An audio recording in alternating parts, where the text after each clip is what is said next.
Atlanta Mayor Keisha Lance Bottoms on Sunday condemned President Donald Trump's response to the nationwide protests sparked by George Floyd's death, calling it reminiscent of his response to the deadly white nationalist rally in Charlottesville, Virginia, in 2017. "He should just stop talking," Bottoms said during an appearance on CNN's State of the Union. "This is like Charlottesville all over again. He speaks and he makes it worse. There are times when you should just be quiet, and I wish that he would just be quiet," she added.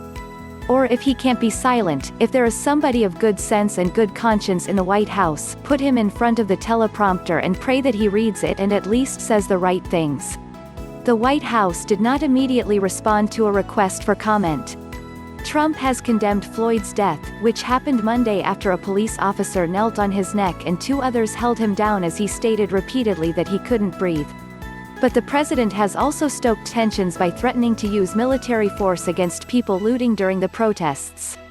"Any difficulty and we will assume control, but when the looting starts, the shooting starts," Trump tweeted Friday, echoing a racist phrase originally used by an aggressive Miami police chief during civil rights protests in the 1960s.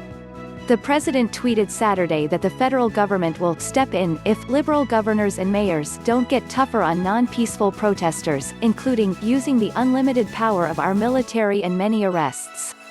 Earlier Saturday, Trump tweeted that he watched protesters outside the White House scream and rant and praised the Secret Service for keeping them at bay.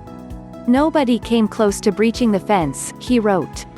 "That's when people would have been really badly hurt, at least. Many Secret Service agents just waiting for action. We put the young ones on the front line, sir, they love it, and good practice." On Sunday, Bottoms blasted Trump's remarks, comparing them to comments he made in the wake of the Charlottesville rally, which drew criticism from both Democratic and Republican lawmakers. "I think there is blame on both sides," the president had said, referring to rally-goers and counter-protesters. "He's making it worse," Bottoms told CBS's Face the Nation in an interview that aired later Sunday. "This is not about using military force. This is about where we are in America. We are beyond a tipping point in this country." And his rhetoric only inflames that. During an appearance on Fox News Sunday, Republican Senator Tim Scott of South Carolina said Trump's tweets threatening violence were not constructive, calling on the president to lead with compassion. "I spoke with the president yesterday morning, and he and I had a good conversation about what are the next steps," Scott said. "Mr. President, it helps us when you focus on the death, the unjustified, in my opinion, the criminal, death of George Floyd." From HuffPost.